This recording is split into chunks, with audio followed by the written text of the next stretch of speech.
colleges. She's also leading the New Jersey Apprenticeship Technical Assistance Collaborative Initiative. And also my colleague, Chris Herzog from the American Institutes for Research is one of the partners on this project. And with that, I'm going to turn things over to Maria to let you know more about this project. Thank you very much, Abby, and good afternoon to everyone. New Jersey has made a tremendous commitment to expanding registered apprenticeship, a proven earn and learn education and training model that helps industry meet workforce needs while connecting individuals to career pathways with family-sustaining wages. The New Jersey Apprenticeship Technical Assistance Collaborative, or A-TAC, is a statewide initiative that supports technical assistance for the growth and expansion of registered apprenticeship programs. This initiative is a partnership between the New Jersey Council of County Colleges, American Institutes for Research, and Jobs for the Future, with support from the New Jersey Department of Labor. There are Department of Labor staff on this webinar, and they will join us for the question and answer period. Next slide, please. This is the first of 3 webinars the New Jersey Technical Assistance Collaborative has developed in the Fundamentals of Registered Apprenticeship series. This series is designed to promote a knowledgeable, skilled workforce of apprenticeship professionals in New Jersey.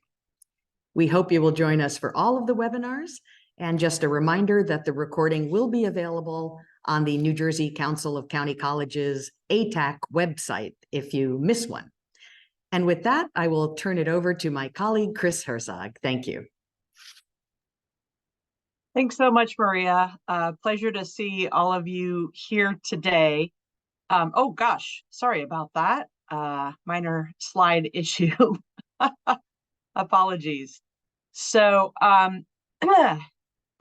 again, I'm Chris Herzog, Principal Technical Assistant Consultant for AIR, one of the partners to the project. And today we're going to provide an overview of the registered apprenticeship system in the United States and in New Jersey specifically. New Jersey's registered apprenticeship programs are part of a formal system of apprenticeship that was created by the National Apprenticeship Act of 1937, which is also called the Fitzgerald Act.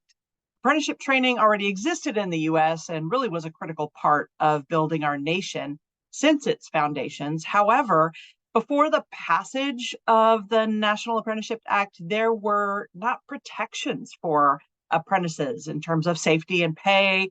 There was no minimum standard for the quality of training provided. And so the passage of the National Apprenticeship Act granted the U.S. Department of Labor the authority to regulate apprenticeship in order to protect apprentices, to establish standards, and really to prohibit discrimination and harassment. The goal of this webinar today is to examine where New Jersey is situated within the national apprenticeship system. We're going to discuss what apprenticeship in the U.S. has looked like historically and what it looks like now, and really provide just a high-level overview of the national apprenticeship system. We'll also take a quick look at the current state of apprenticeship in New Jersey. Understanding the historical context for registered apprenticeship in the U.S. really allows us to better understand the initiatives that we're seeing now for innovation and diversification in the modern apprenticeship system. Apprenticeship itself predates medieval times and can be found as far back as 1790 BC with the Hammurabi Code. The core of apprenticeship has really not changed throughout history. An expert worker, a journey worker, or a subject matter expert passes their knowledge on to a novice or an apprentice through structured on-the-job learning. Apprenticeship came to the U.S. from England with the colonists and really has helped build America's infrastructure since our earliest days. Early apprenticeship was unregulated. There were no established standards for training. For example, the quality of training a carpentry apprentice could vary widely from place to place, and there were no protections for apprenticeships. For apprentices, they could be put in dangerous situations with no recourse. So the National Apprenticeship Act of 1937, known as the Fitzgerald Act, created our national apprenticeship system and really gave the U.S. Department of Labor the authority to regulate and oversee the system, which included the establishment of minimum standards for training and protections for the well-being of apprentices. The U.S. Department of Labor created these regulations as Title 29 of the Code of Federal Regulations, Part 29, or CFR 2929, as we refer to it. And in 1963, President Kennedy signed Executive Order 10925, which required federal contractors to take affirmative action to ensure that applicants are employed and that employees are treated well during employment without regard to their race, creed, color, or national origin. This executive order was written into the Code of Federal Regulations as Title 29, Part 30, or CFR 2930, Equal Employment Opportunity in Apprenticeship.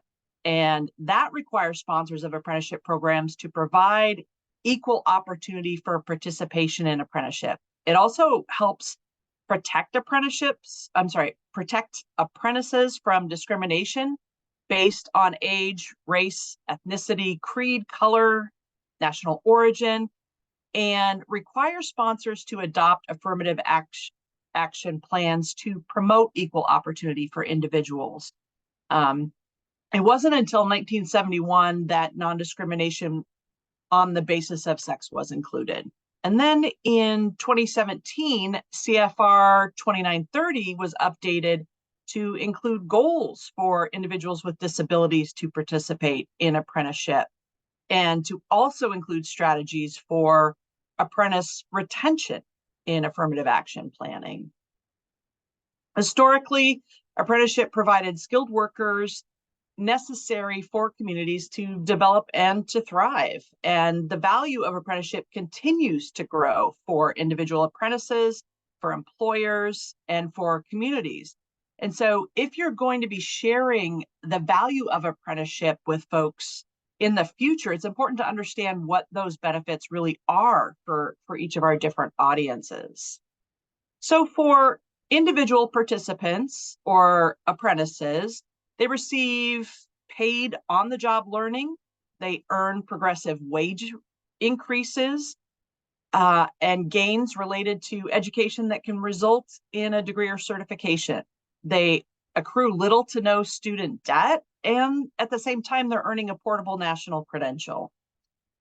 For employers, they're able to recruit and develop a skilled workforce. It helps them to create and customize really a flexible training process to meet their needs, and actually increases worker retention during and after apprenticeship training. There's also the opportunity to receive tax credits. And for communities, registered apprenticeships help to expand the talent pipeline of skilled workers. It helps to grow the workforce that builds community infrastructure. It helps to increase economic opportunities for community members and ultimately expands equitable pathways to the middle class and really strengthens workforce development sector strategies as well. So when we think about the National Registered Apprenticeship System, it's not just apprenticeship regulations that have changed over time. The apprenticeship landscape has truly changed as well. Early apprenticeship training was concentrated in the skilled trades in areas like ship and rail construction and other building occupations, which makes sense as these trades were critical for supporting the infrastructure of a growing nation and to support the efforts of two global conflicts. Organized labor has had an enormous presence in the establishment of apprenticeship regulations and the development of minimum training standards. While early apprentices were mostly young, white males, and accessing apprenticeship was often facilitated by people they knew from their family, fathers, brothers, and other male relatives that could ease the way for their family to get into training programs. But Today, we see the apprenticeship model being adopted in new and emerging industries like education, information technology, advanced manufacturing, and healthcare. And these are industries that are supporting our workforce and building our infrastructure in modern ways today. Of course, in New Jersey and across the country, organized labor still has a strong presence in the registered apprenticeship system. However, across the country, there are now nearly an equal number of programs that are not union affiliated. Today, there is a focus on ensuring that everyone has the opportunity to access registered apprenticeship training and on building an apprenticeship system that is representative of the communities that it serves. So let's talk just a little bit about the evolution of apprenticeship as has been overseen by the U.S. Department of Labor. The National Apprenticeship Act gave the U.S. Department of Labor the authority to regulate and oversee the apprenticeship system. The Office of Apprenticeship, or OA, is the department that's responsible for monitoring and oversight, for creating the regulations found in CFR 2929 and CFR 2930, for interpreting and providing guidance about the regulations, and approving national guideline and national program standards, which are occupation-specific training blueprints that can be used by organizations and sponsors operating at a national level, national meaning 3 or more states. And then ultimately approving which occupations are apprenticeable, and additionally collecting and analyzing national apprenticeship data. Within the US, the registered apprenticeship system, there are 2 entities that are responsible for overseeing and registering apprenticeship programs. And each state and territory in the US is either an Office of Apprenticeship, or OA state, which New Jersey is, or a state apprenticeship agency state, or an SAA state. Around New Jersey, Pennsylvania, New York, Maryland are all SAA states, for example. Both OA and SAA states provide apprenticeship program sponsors with technical assistance and support, such as answering questions about the registered apprenticeship program model, guiding them through each phase of developing a program, connecting them to training providers, and advising on available funding sources to support apprenticeships. OA and SAAs also both work with businesses and partners to increase diversity, equity, inclusion, and accessibility in apprenticeship. In SAA states, the State Apprenticeship Agency registers and oversees programs on behalf of OA and may use state-specific documentation and templates. So if you're working across state lines, you may run into that. Apprenticeship staff in SAAs are state employees. However, in OA states like New Jersey, there is a U.S. Department of Labor apprenticeship director for the state. In our state, it's Michael Blatt. There may be an established state office that focuses on apprenticeship, or there may be a designated staff that coordinate with OA state field offices on outreach to business development of programs and other activities. New Jersey Department of Labor Office of Apprenticeship reaches out to employers and promotes the apprenticeship training concept. They listen to an employer's needs and work with them to determine whether they might be interested and consider apprenticeships. They help the business understand what they are required to do, and they may help line up their paperwork, so to speak. And when they are comfortable that the business is ready to go, they make a referral to the U.S. Department of Labor staff. This is a higher level handoff than simply telling folks to call the OA staff. They focus singularly on the development of registered apprenticeship. The U.S. Department of Labor then determines in New Jersey if an apprenticeship is officially registered. And likewise, state funding through various grant programs in New Jersey supports specifically registered apprenticeship. I'm going to share a quick slide with you here. This map shows the breakout of SAA and OA states and territories. Again, a reminder that New Jersey is an OA state, which you can see here in the blue shading. And so the Office of Apprenticeship does provide oversight and monitoring here in New Jersey. The national apprenticeship system is also supported by the U.S. Department of Labor investments that promote innovation, expansion, and diversification. Since 2016, the Department of Labor has issued grant funds to states and in some cases to organizations to really facilitate the growth of registered apprenticeship in a manner that promotes the success of diverse apprentices. New Jersey has been the beneficiary of these three types of grants: the Apprenticeship State Expansion Grant in 2019 and the SAE or State Apprenticeship Expansion 2020 Tier 1 grant, which was designed to help states build capacity and align apprenticeship, education, and workforce systems while improving data sharing and data integrity. So with all of that, what does New Jersey's apprenticeship system look like? So let's take a look at the system in New Jersey. This is the New Jersey ecosystem, and there are multiple partners that are required to support registered apprenticeship at every state, including New Jersey. Since New Jersey is an OA state, there's the apprenticeship director, who is a U.S. Department of Labor employee that oversees the entire apprenticeship system in the state. Additionally, the New Jersey Department of Labor has a chief of apprenticeship and work-based learning, which is Jim Manning, and a chief of business services and sector strategies, Howard Miller, and they also help to focus on apprenticeship expansion. Of course, a huge part of the New Jersey apprenticeship ecosystem is industry through sponsors, employers, and labor unions, through community-based organizations, and of course, education. New Jersey Council of County Colleges, vocational schools, career and technical education programs all make up a part of New Jersey's ecosystem.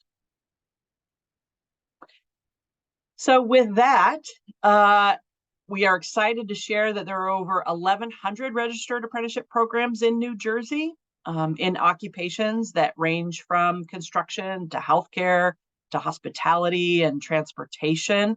There are an increasing number every year, and I'll note that over the course of the past several years, this apprenticeship in New Jersey has grown quite expansively. Apprenticeship programs provide training to over 8,300 New Jerseyans currently. 18% of those are female, and additionally, there's fairly significant representation from both the Hispanic, Latino, and the Black community, 14% and 17%. And the state of New Jersey is continually investing resources to support employers to join registered apprenticeship and to expand into new industries to create opportunities for more New Jerseyans to participate in apprenticeship. There are a number of different programs that help fund the apprenticeship expansion. Those include on-the-job training and related technical instruction grant program. This is designed to help defray the cost of training to eligible employers who hire new apprentices or promote existing employees to a registered apprenticeship in their organization. The Gains Grants, or Growing Apprenticeship in Non-Traditional Sectors, provides businesses and organizations or even current registered apprenticeship sponsors in targeted sectors with support to develop new registered apprenticeship programs or for existing programs to expand into new U.S. Department of Labor approved apprenticeable occupations. You may have noticed an announcement, I think it was earlier this week, that there are an additional $5 million currently available in Gains Grants, and there's going to be an informational session about that next week on the 20th. I'll have more information for you at the end of our session and a link on where to find those opportunities. Ultimately, those grants are due in December. the applications. So we'll drop that link in the chat to you later as well. The PACE grants, or pre-apprenticeship in career education, help create quality pre-apprenticeship programs that train participants and provide facilitated entry into registered apprenticeship programs, or that lead to admission to post-secondary college or career training or employment with a starting wage of $15 or higher. The Youth Transitions to Work program supports high school juniors and seniors and out-of-school youth ages 16 to 24 to connect with high-skill, high-wage careers through grants that implement strategies to increase the number of high school graduates entering registered apprenticeship in the state. New Jersey Pathways Leading Apprenticeships to a College Educations, or NJ Place 2.0, provides funds to organizations that create a degree apprenticeship structure that integrates on-the-job learning with credit-bearing classroom education through two models that lead to the ability of individuals to earn a degree while simultaneously completing apprenticeship training. NJ Build, or NJ Builders Utilization Initiative for Labor Diversity, offers two programs to increase the numbers of women and communities of color participating in construction apprenticeship programs. Women and Minorities in Construction Trades supports partnerships with trade unions and private contractors in the development and provision of pre-apprenticeship training, and the placement of individuals with labor unions and private contractors to meet the workforce needs. And the women and minority veterans in construction trades uses the national helmets to hard hats model to help women and individuals of color from the National Guard, Reserve, retired and transitioning active duty military members to connect to quality career and training opportunities in the construction industry. That's a lot. There will be more additional details for you in some materials that we'll share later on in the year. So just a quick reminder of who your apprenticeship contacts are. If you are looking for assistance with registering programs with the U.S. Department of Labor Office of Apprenticeship, that team is here in the left column. And then the New Jersey Department of Labor Office of Apprenticeships contacts are here in the right column. Just a reminder that New Jersey Department of Labor does not develop apprenticeship programs. The U.S. Department of Labor Office of Apprenticeship is responsible for that. But inquiries can be directed to either NJDOL or U.S. Department of Labor office. The Office of Apprenticeship does not use the NJDOL intake form. We're going to drop a link in the chat for you to have that as well. That is not used for development or registration purposes, but that is a great source to go to for informational requests to NJDOL if you have those.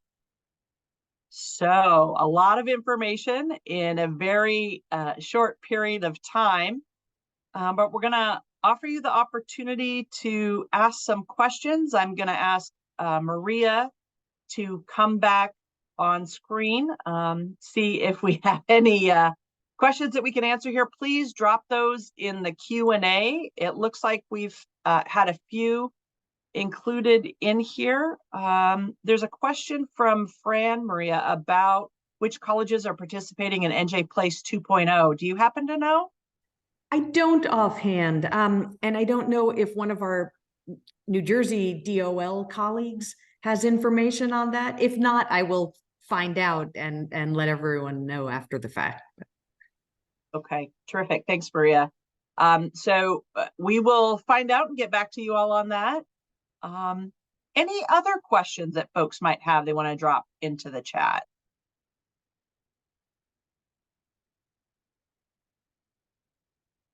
All right. Not seeing any at this time, but don't hesitate. Feel free to add your questions to the chat. If we can't answer them today, we'll make sure that they get answered. Looks like we do have a question here from Betsy. In New Jersey, certification is required before working in the different positions. Is there a way to get on-the-job learning before being fully certified? And I don't have an immediate answer to that question. Do anyone else know an answer? Not sure if Abby is still live with us. Do you know? She might know the answer to that question. Fran says yes in our Q&A section. So I don't know if I totally understand the question. Certification is required before working in the different positions, and I'm not quite sure what the different positions are. So in a registered like CNA programs and PCT programs, okay. Yes, there are ways to get that as a registered apprentice, and so you can get the OJL. I want to be clear. I see Francis put yes, so I'm going to assume this is the way it works in many states, but we can definitely clarify with the New Jersey DOL staff that are and the Office of Apprenticeship staff that are on here. But in those positions, much like in an electrician apprenticeship program or plumbing apprenticeship program, where those are licensed certified trades, you are under the direct oversight of someone that already has that certification. And so they're overseeing and following you throughout your work and checking your work as you get your on-the-job learning.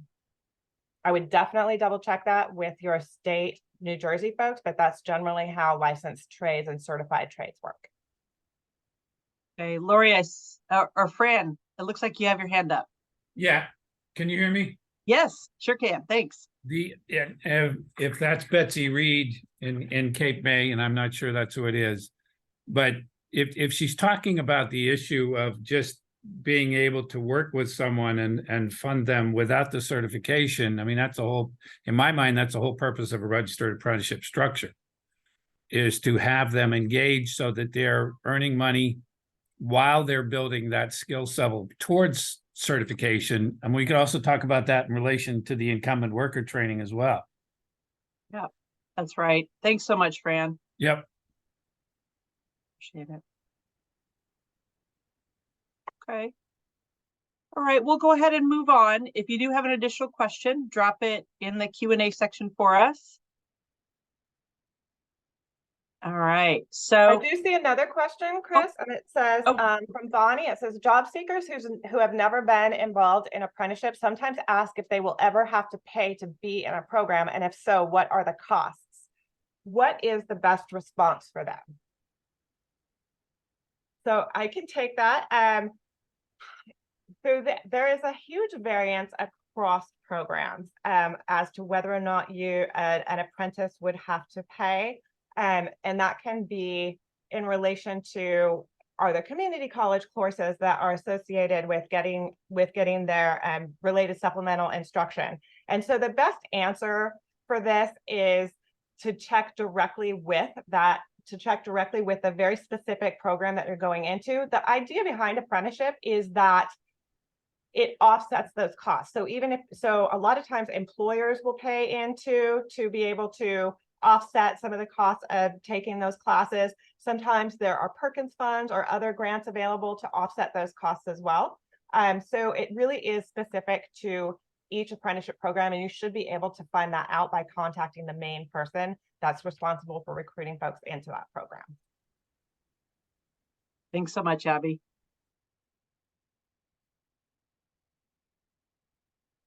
Okay, quick overview. In the webinar today, we have provided an overview of the registered apprenticeship system, both nationally and in the state of New Jersey. And we started with the development of the National Apprenticeship System in 1937. We reviewed the role of the Office of Apprenticeship in overseeing the National Apprenticeship System. We talked about New Jersey as an OA state, and that registered apprenticeship programs run through the Office of Apprenticeship. We took a quick look at the ecosystem that supports apprenticeship in New Jersey, which clearly depends on strong partnerships between OA, the New Jersey Apprenticeship Network, workforce development, and education providers.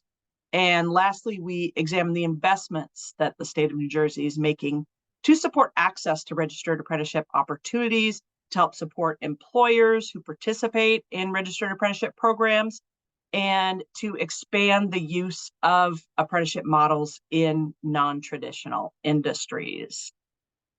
There are a number of additional resources that you might want to take advantage of. We encourage you to explore these about the National Apprenticeship System by visiting a variety of different websites. Apprenticeship.gov is the Office of Apprenticeship website that contains information, trainings, and links to federal apprenticeship resources. Apprenticeship.workforcegps.org is the online community of practice website that provides technical assistance for apprenticeship staff across the United States. And apprenticeshipprofessionals.org is brand new this year. It is the Apprenticeship Professionals Learning Network website, which provides curated resources for apprenticeship professionals on the front lines of apprenticeship expansion in key topic areas related to apprenticeship expansion specifically. And I encourage you to take an opportunity to review that website. It's led by the fabulous Abby Banderaga, who is with us today. The NJDOL apprenticeship website is included here, along with a link to competitive grant announcements. We'll share this PowerPoint out with the audience after we're complete today. And there is a new website live this week, the New Jersey Apprenticeship Technical Assistance Collaborative, or NJ-A-TAC website, Maria mentioned at the start. So the December webinar registration is now open. We're going to have another session coming soon. And I am actually going to share that information with you now. So the next webinar is the Registered Apprenticeship Model and Program Design. It is Thursday, December 7th from noon to 1 p.m. And the registration link is included here. We're going to talk about the model, the 7 elements of registered apprenticeship programs, 3 different types of apprenticeship program designs: time-based, competency-based, and hybrid, as well as program oversight and really how we put all of these pieces together. So we're excited to have the opportunity to talk to you a little bit about that. And I am going to pass it back to Maria Heidkamp to close us up for today. Thank you, Chris, and thank you, Abby. I want to thank all the participants. We had a really terrific turnout, and I hope many people return for the December 7th webinar. Please feel free to reach out to me at any time, whether you're with a community college or a workforce board or Department of Labor. And I can also reach out to our colleagues at AIR to get answers to more questions. So with that, unless there are any other last minute questions, I think we'll say goodbye and wish everyone a good Thursday, assuming it's still Thursday. Thanks so much. Thanks so much, everybody.